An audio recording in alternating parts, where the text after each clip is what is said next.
Video अच्छी लगी तो वीडियो को लाइक कर दो और चैनल पर नए हो तो सब्सक्राइब कर दो और साथ में बेल आइकन को प्रेस करके एक अच्छा सा कमेंट कर देना अच्छा लगता है। Hi guys, what's up, welcome to Miraj Ali edits YouTube channel.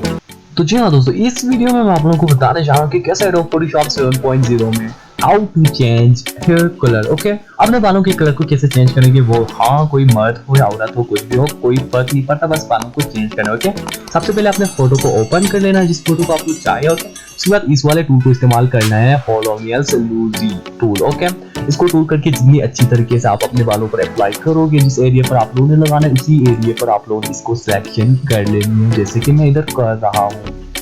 जी हाँ दोस्तों, इस तरह से सिलेक्शन कर लेनी है, अच्छी तरह से कर लेनी है, ताकि आप लोगों के फोटो बाद में जब हम कलर इस पर अप्लाई करें तो अच्छी तरह से लग जाए। ओके,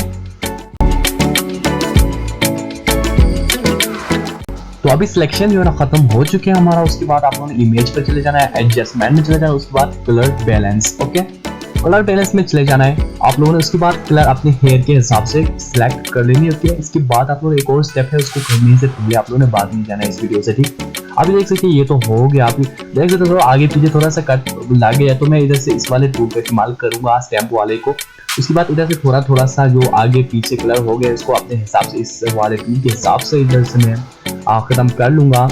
अब देख सकते हैं ये तो खत्म हो चुका है दोस्तों, हमारा जो पिक्चर है ना वो बन चुका है पूरी तरह से। ओके, अब बनने के बाद Ctrl+S दबाएं, बहुत ब्यूटीफुल नजर आ रहा है। Ctrl+S दबा के सेव कर लें। तो दोस्तों आज की वीडियो अगर आपको पसंद आए तो लाइक कर दो, सब्सक्राइब करके बेल आइकन को प्रेस कर दो इसी तरह की लेटेस्ट वीडियो को सबसे पहले पाने के लिए।